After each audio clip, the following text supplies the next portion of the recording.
Hello and welcome to Capital Markets. Thanks a great deal for joining us on the show this evening. Let's begin with some stories that we have in the markets, on the market street. And the first we have is from the Financial Reporting Council of Nigeria, which has released a raft of guidelines to external auditors in view of their roles in concluding financial statements of companies within the period of COVID-19 pandemic. A breakdown of three major audit categories released by the council shows that 2019 financial statement already reported may only have accounting issues, while ongoing audits for the period ended December 2019 will require disclosure of non-adjusting events after the reporting period.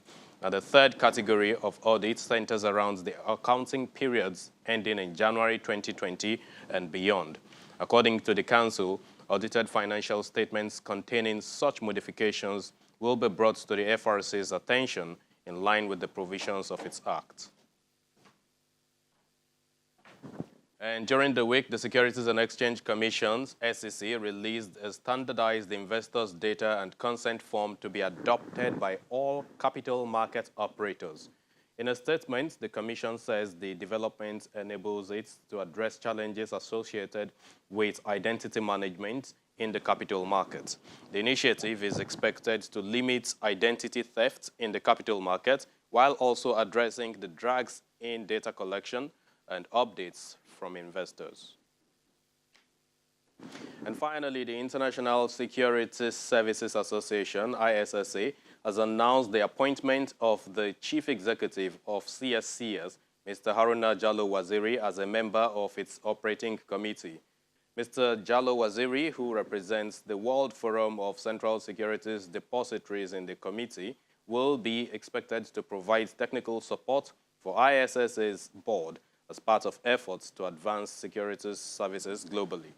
Headquartered in Switzerland, ISSA is notable for its provision of leadership in the formulation and promotion of best practices in post-trade securities services.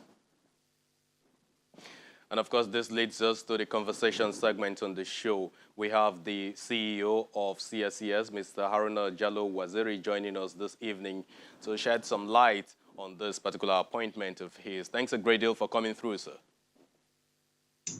Temple, thank you very much. I'm sure you think about why am I in tracksuit, not rather than a suit or a tie.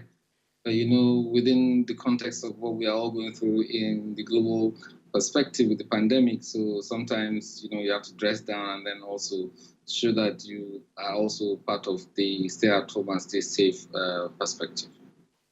Well, thank you so much for those explanations. But then we know that you're working from home, and of course, I know you're not symptomatic. Well, let's move on. Congratulations, sir, on your appointment. But of course, what does this really imply for the body of depositories across the globe? So the ESA is, like you mentioned in your lead story, around what they represent from a global perspective. And the fact that I'm actually sitting on that committee means that when policies or processes or when, you know, decisions are being taken around what should be done within the world of the CSDs, that we in Africa or in Nigeria have, you know, a say or a stare on the table to try and shape, you know, those policies or processes that will take into context our own conditions, because, you know, every market is unique. So yes, it means that I will be representing the CSDs, I'm also representing Africa, I'm also representing Nigeria, and I'm taking all of those contexts into the decision making that's been done when standards and processes have been or policies have been made. So how is this a part of your strategic, a part of your strategy, I should say, as the CEO of the CSCS? When you assumed this position in October, November 2017, you intended to form some alliance. But how does this relate? So you know, within the context of our strategy from a 3-year perspective, when I joined in 2017, one of which was engagement with stakeholders, and this forms into what we are trying to do as an institution. So we must be on the table, we must show thought leadership, we must be part of when decisions are being made, we must also feed into decision mechanism, we must also give our own perspective as how we feel and how it should be done. And so, yes, it's part of what we think or what we actually push as part of our strategy objective from a company perspective as well. So are there issues, matters that you have outlined and you intend to table at the meetings of the committee when the sessions and engagements commence? Yes, so one of the key things that we look at is around what people call DVP. DVP can be difficult in our market because of the nature of how our financial structures or our financial system is formulated. But it doesn't mean that there is no failure. So within Nigeria, we're one of the few countries that actually started what I call the SMS alert, where you will draw money out of your account and then you get an SMS alert. We were the first to do it, I think. So in a unique way, we have different ways of giving people validation. And so sometimes what people take as validation in other markets is different from how validation is done in our market. So when they formulate or make policies or what I call procedures or even rules, we're there to say this is how it works. It still takes away the risk that's involved in other markets that we actually take care of. So yes, it forms into that. So you will be expected to provide some technical support to the board of the ISSA. And of course, as you've said earlier, you will also present some of the constraints that the WFC is experiencing. But how will all of that align with the challenges that we still have in the frontier markets? Because you're also supposed to align with your African peers and, of course, present their issues there. I'll take you from what it technically is called best practice. Now, best practice is what is assumed that works in markets that are efficient and have all of this infrastructure that make you work. Sometimes in our market, we have to adjust in a way and manner that actually fits into our market, but also takes away the risk. So yes, my duty, to be honest, and I'm so excited about this particular role, is to represent everyone within the context of my community, and which means I'll consult with each and every part of that community or stakeholding perspective before we come to go and have a meeting on the board. And I'm sure that, with that consultation, when we come and meet on that board, what is very clear would be that we're presenting what our stakeholders are actually meaning to do. Will this alliance also help Nigeria to get its, to short-circuit its T+3 settlement cycle? So yeah, I mean, the discussion is ongoing.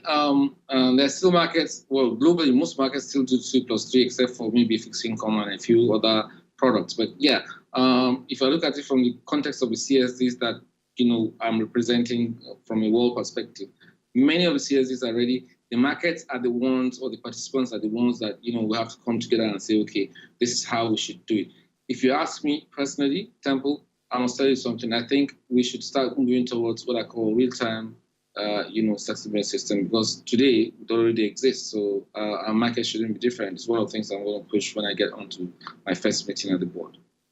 So let's narrow down to the local markets here, and of course it still relates to your operations at the CSCS. When you came on board 2 years ago, I'd like to reference that again because I know you are 2 years 2 years old in that position now. Of course, we know that you planned to diversify the revenue base of the CSCS. How much of that has been achieved now? So to be honest, we looked at our business, and part of the strategy again in 2017, in November when I joined, was to say, okay, as every business would do, would try and see how they can be sustainable. So in the context of that, we rolled out a few products. And I'm proud to say that from zero in 2017 when I joined, 10% of our income right now comes from alternative products. So we don't rely on our traditional businesses to actually generate revenue. So and then we're ramping up for this 2020, even though COVID-19 has kind of slowed everybody down. But with the products that we have, we think that after 2020, it's likely to go to another 15, 20%. And our target, even though we are very ambitious in trying to do that, come 2022, will probably be about 30, 40% of our revenues. So give us an outlook for the rest of the year. We know that your earnings is yet to be released. That's the one for 2019. What's to be expected from there, and what's your outlook for the rest of this year? Actually, Temple, we've actually released our earnings. So top line is under 10 billion. We have a profit of 5 billion. We will propose to the shareholders some dividend payment that will not be less than what we paid last year, or might be more. But certainly, we have released our earnings. We have done better than last year, despite the difficult time that went through, as every capital market operator did. But we've maintained the growth, we maintain the revenues, we maintain the dexterity that we have as an institution, and going forward, it can only be better. Well, we know that way back, the CSCS used to be the main depository in the Nigerian capital market, but that is no longer the case. When the FMDQ came on board, they also floated the FMDQ clear, the FMDQ settle. Well, one would literally expect that the CSCS should have also assumed that responsibility. Why was that not the case? Temple, I knew you finished this interview without asking me about FMDQ and CSD. Yeah, you know what? Competition is good. I welcome it. We've always thought that, since I joined in 2017, we expected that we're in a space where it's very profitable. So we would expect that other people will come and enter the space. So yeah, we welcome the idea. But you have to look at it from our perspective. First of all, as a CSD, there's always one issuing authority when it comes to ISIN. So we are the issuing authority. When it comes to LEI, which is local identity, LEI identifier, so we are also the only issuer. So we like that context. We would compete with them. It's a welcome development. But we know after 22 years of being in existence as a CSD, having been CEO in the last 2 years, we've improved all of our operational processes. We've put in more money in technology. Like you would know, we actually were the first companies within the capital market or the financial system to actually start working from home. So we are confident that it's okay to bring competition, but we think our services and products are a lot better than they used to be, and they will keep us on our toes. But I'm not sure they will win the market. Well, I know that it will certainly be a healthy competition, but are there chances of any partnership between the two CSDs? I mean, there are partnerships between the various exchanges that we have now in the system today. Certainly, we'll work with them. We are waiting for them to upgrade their systems to our level so we can have an interoperability. What we have today is probably would be a data exchange, which is not an STP, but our preference would be that they upgrade their systems into a way where they can connect to us, and then we can have a seamless integration. But they're very far away from that. But certainly, we will still work around things that will help us work with them. We like it. We welcome it. The market is good enough, but ultimately, it's about the investor. Whatever the investor wants is what we'll do, and certainly we are prepared for that. All right. And on a final note, I know you've been working from home, just like a lot of your colleagues have also been working from home. But how's it been clearing and settling remotely since you activated your BCP, your business continuity plan at the CSCS? I don't lie to you. I have to shout out to all my guys at the office or at home. I mean, they've done an incredible job. Everybody from technology to operations. So far, we've been doing 100% uptime in all of our channels. And like I keep telling people, we have 4 channels. There's data exchange for all of our participants. There's the web chat, which can walk through the resolution emails. And then we have the call center, which is active between 8 and 5.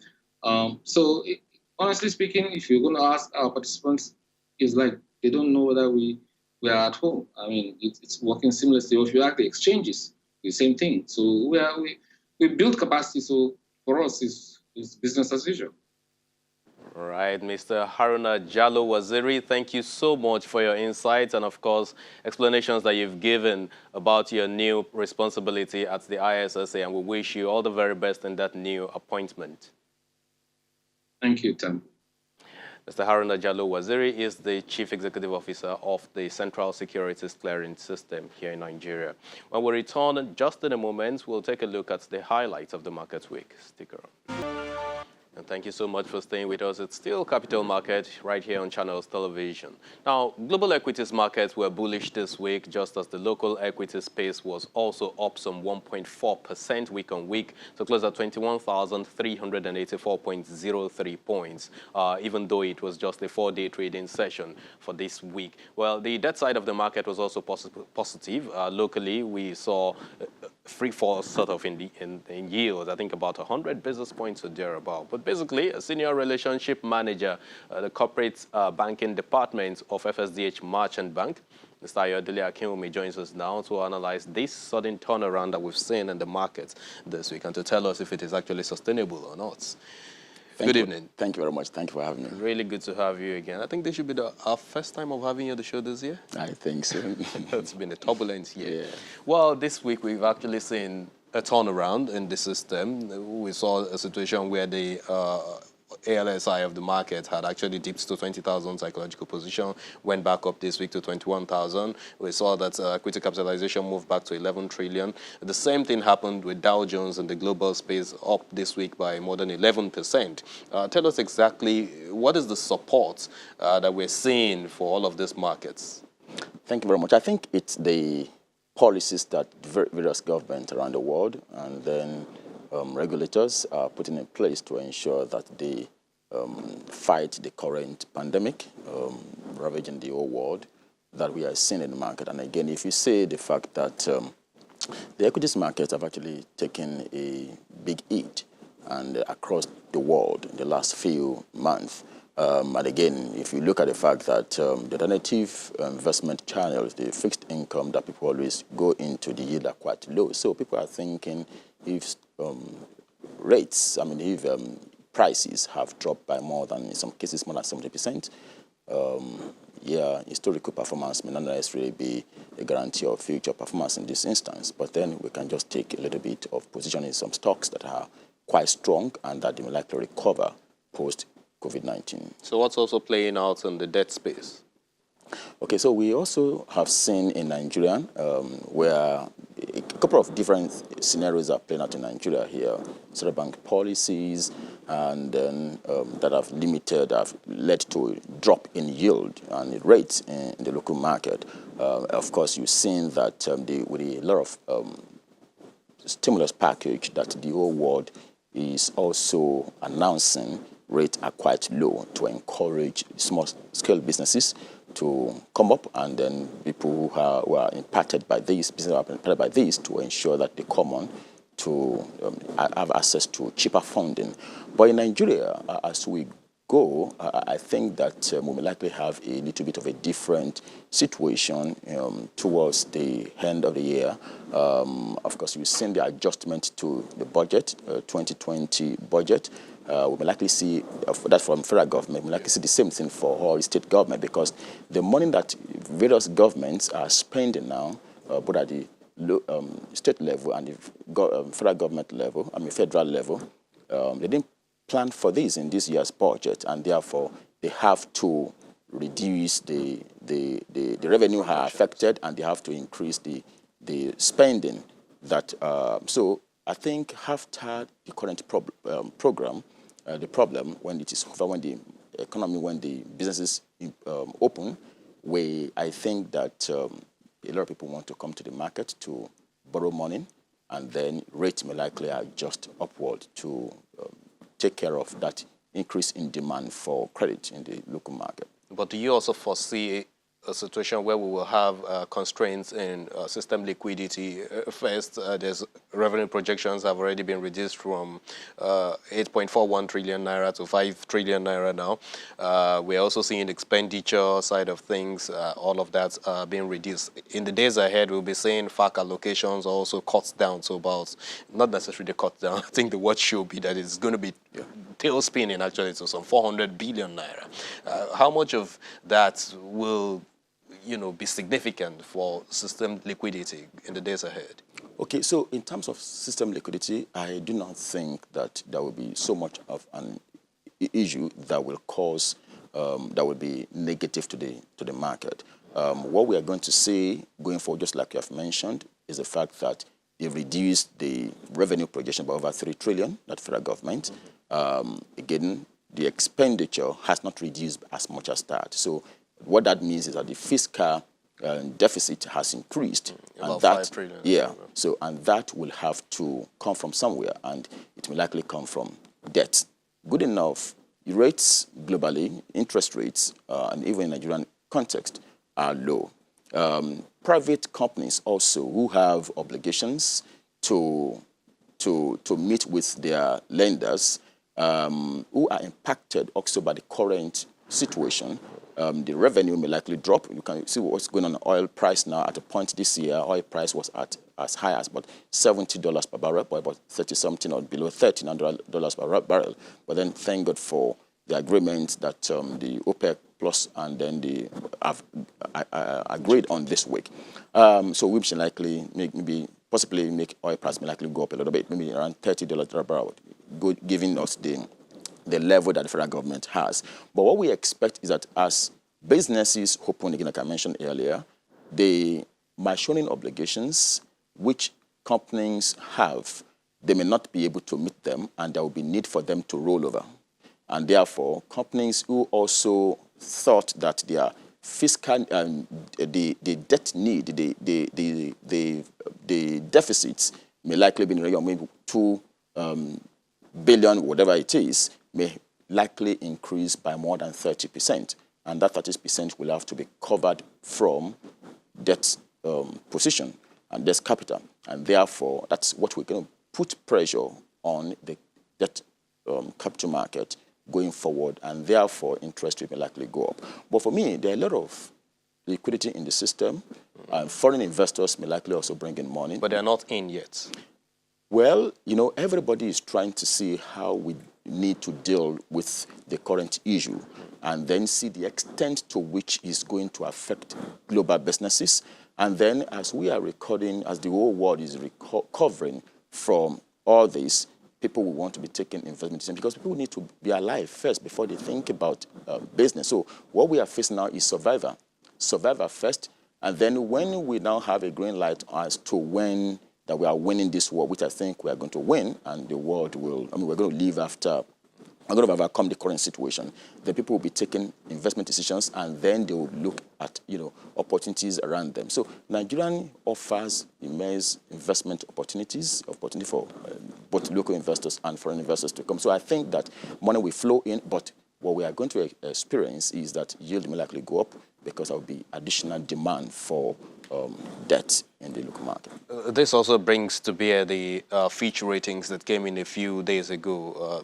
Nigeria has downgraded from B to B plus now. Wouldn't all of these have some kind of implications on the borrowing expectations that you have? Yeah, it's possible, but of course it's not unexpected. It was expected because oil price going down, external reserve going down, but then there are a lot of policies. For me, I think I worry less about all those things. I worry more about, I concentrate my effort on what the government needs to do, not only the government, companies, private sectors, and we individuals. Because by the time this problem is over, we are going to have a brand new economy globally.